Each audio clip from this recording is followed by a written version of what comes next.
Happy Monday morning. Today I'm out on my terrace in the front. I just finished all the plantings. Over here is a beautiful plant. And I got my ferns, really into ferns these days. But I want to teach you about violets. Now violets are so easy. You just water them and keep trimming them and they will grow all summer long. But what I don't think people really realize about violets are you can eat them. They're edible. The common violet, even the ones you see on the side of the road, the purple ones, you can actually put them in jams, put them in salads, just use them for cake decorating. They're edible. How about that? So today what I'm going to do, you guys, I'm going to take a bunch of these violets. I'm going to trim them. And then I am going to make one of my favorite things, violet jam. How about that? Have you ever heard of that? I'm actually going to make two types of jam today. I'm going to make a violet jam, and then I'm going to make a good old-fashioned strawberry rhubarb jam. Because I think the rhubarb is underestimated. Remember when we were growing up, fans that are out there my age, you used to have a good strawberry rhubarb pie, and it was so delicious, and I used to love strawberry rhubarb jam. Jelly, jam, whatever you choose.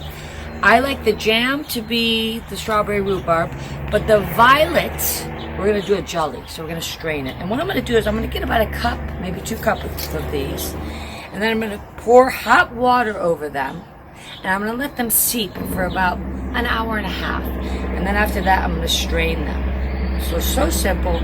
But while I'm going to finish up doing this and pour the hot water, I'm also going to run down to the Big Y to get some pectin, because I have everything except pectin. So you know what? I'll be back to you in about an hour and a half. Happy Monday.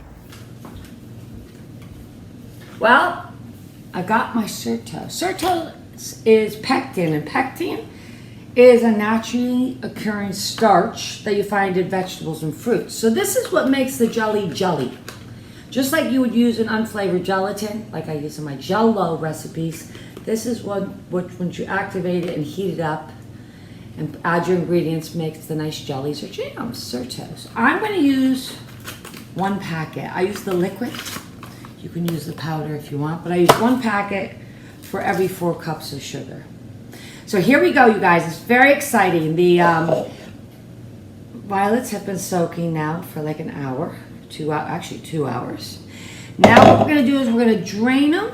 Listen, you're going to find making jelly jams so easy. I know people are afraid of these things, but you really shouldn't be. So super simple, so quick, and you can really make a jelly or a jam out of anything. You can experiment, you can add jalapeno. It's just a fun thing to do because the base is all the same, and then you do, if you're like a mixologist, you can put in what you want. All right, so first thing we're going to do is drain the violets.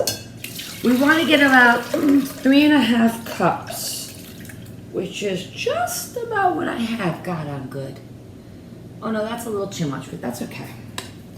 We'll put this aside. I'll save the extra for something else. Let's do this. Let's get 3.5 cups here. All right, that's 4. I'm gonna take about half of that. Oh. Little bit more. It was actually 4.5. So that's about 3.5 cups of violet infused water. So exciting! Stick it in here. Very easy. Then 4 cups of sugar. This one I'm using real sugar. The next one I'm using natural sugar. So we're going to try them both and see what we like. Pour it in. Look how easy.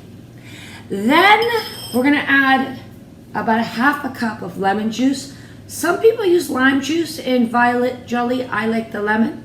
And that's about 3 lemons squizzled and squeezed. And then I use 1 packet of the pectin. And like I said, this is the naturally occurring starch. This is what is going to make it jelly or jam. So you know it has that nice texture. And then what we're going to do is we're going to put it on the oven. on the stove top for about, bring it to a boil. I do it slowly and I keep stirring it. I'm gonna put it on about medium. Keep it stirring, just boil it for a minute. Let me start that. And I've already sterilized my little mason jars, right? You just stick them in a big pan of boiling water, bring it to a boil, take them out, let them cool, let them dry. And see, they'll just snap like that. And we'll have the most beautiful little jelly. And like I said, you can play around with it. You can remember yesterday I used the blood orange dried pieces. You can put a little of that in on the bottom if you want to make it pretty. You can just add whatever you'd like, but I'm going to keep this one very simple because I think my dad will love it. So I'll get back to you when the jelly has boiled, and we're ready to pour it. I'm excited, aren't you? All right, see ya. Well, I'm so excited I had to run and get the pink rainbow. It's almost boiling, you guys. I wish, like I always say, I wish it was smell-o-vision. Remember when we were younger, we had the smelly magic markers? The blue smelled like blueberry, the red smelled like cherry, the yellow smelled like lemon. Hannah loved those. Oh, the amount of magic markers we went through. But look, it's almost boiling. I put the heat up a little bit because I'm standing and watching. I would only do that if you are willing to stand and watch it. You don't want it to burn at all. You just want to make sure that it comes to a nice rolling boil. And then I'm going to pour it in here. So I'm going to make some of them just plain violet jelly. And I actually decided to add the little blood orange to these. So we'll have a choice. All right, come on, baby. Boil for mama.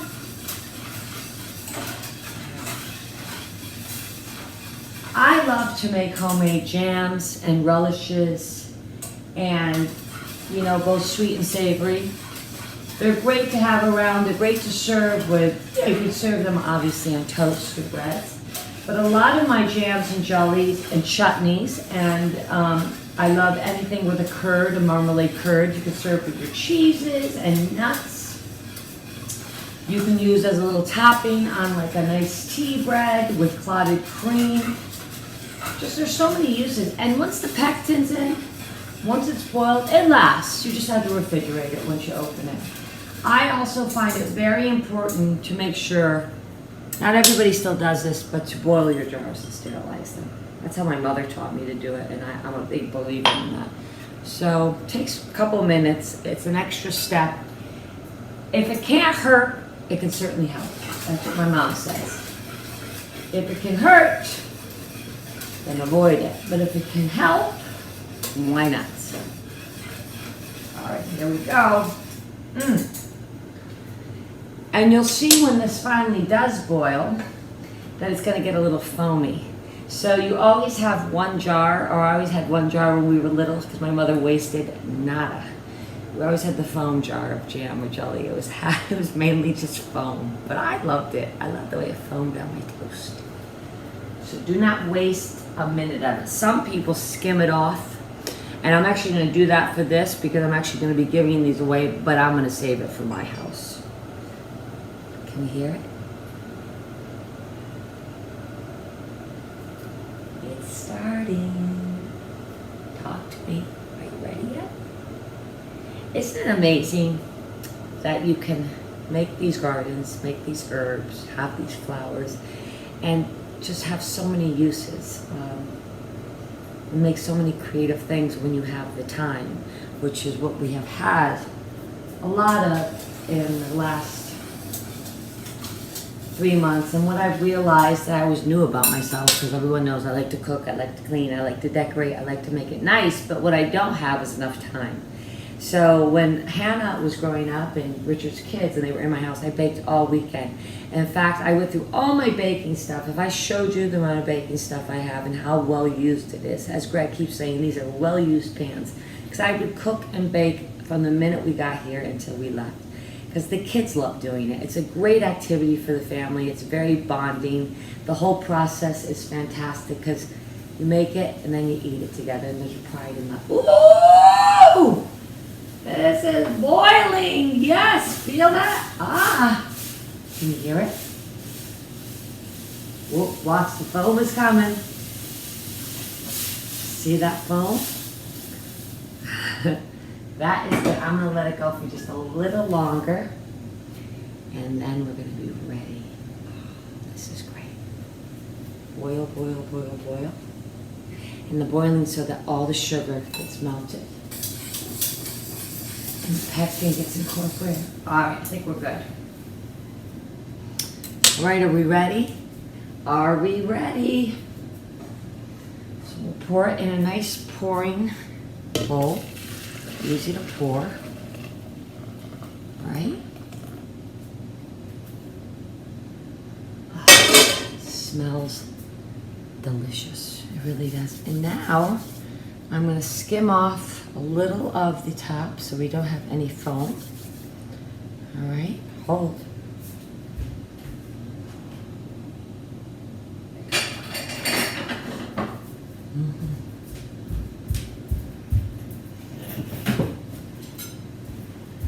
There's two ways to take the top off. You can just literally scoop it off and save it, which is what I'm going to do. Because why not? It'll be the, as we called it when the kids were little, cloud jam. Everybody loves cloud jam. Or what you can do is you can literally take a little paper towel, just skim it on the top, pull it out, and see that? All the foam is gone. So let's go. Let's put this one aside. Watch this. 1, 2. It's going to be the plain one. 3.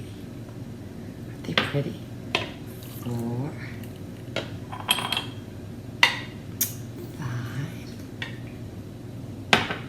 5. 6. 7. Pretty, right? This is the foam one. That one will be for Bluestone Manor. Not really that much foam though. 8. 9. I think we have 9 little things. Perfect. Just the perfect amount. And then what we're going to do, put the top on. Oops. Now what we're going to do is put the rubber bit on. Put the top on. Clamp it. Easy. Clamp it. Oh, you guys are going to be excited for this. And look at how pretty that is. So that's going to go into the refrigerator now for a couple hours to cool down.